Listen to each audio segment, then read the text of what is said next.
Honestly, this video is kind of just an excuse for me to talk about how cool the human mind is, and survivor behavior that I've noticed is absolutely fascinating. So, in normal killer games, there isn't much to say about survivors. They're running away from you, trying to survive, and there's no nuanced interactions happening here. But since I am a generally silly killer, I often end up befriending survivors, and I've noticed some shared traits that survivors have. Survivors will respect boundaries that you set with them. They will ask you if it's okay to stun you.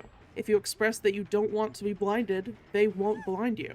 And it goes both ways. I asked this Jane if she was alright with getting hooked one more time so I could get 8 hooks. She complied, and I ended up letting everyone go. Survivors repeat each other's behavior. Let's say a survivor drops an item for you, and you nod at them and let them go, showing that you like this behavior. Another survivor who observed this interaction is now much more likely to drop their item for you because they know it's something that you like. Mirroring the killer. When a killer initiates some sort of silly action, like spinning in a circle or creeping towards the survivor, 90% of the time, the player will mirror that action. I spun in a circle, so Claudette spun in a circle. I was creeping up to the survivor, so she responded in kind and we did a chase in slow motion. Copying someone else's body language is pretty common in real life when you want someone to be more comfortable around you. This doesn't mean the survivors are being manipulative, they just intuitively know that being cute with the killer increases their chance of survival.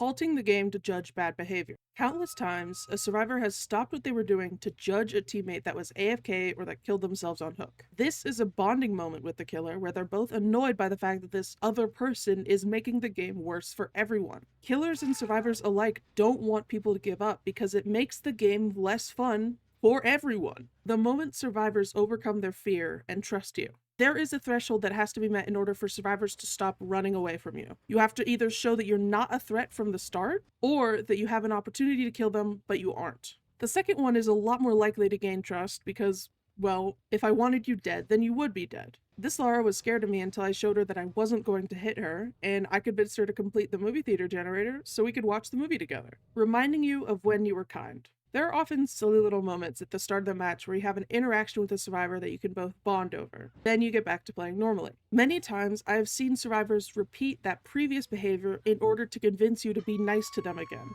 In this case, me and Nancy had a moment at the beginning of the game where she was looking at me from the top of a roof. Later in the game, I found her in the same spot and she played a song for me as a peace offering. Giving items. You can call it many things. A peace offering, a sacrifice, a trade offer, but it is, at this point, common knowledge that you could often get away with trading your item in exchange for temporary immunity. I've seen survivors trade for an escape, for an unhook, or for their friend's life. The item itself isn't what matters. It's the act of giving. The choice to give away something of yours in exchange for something of more value. Getting caught in a locker.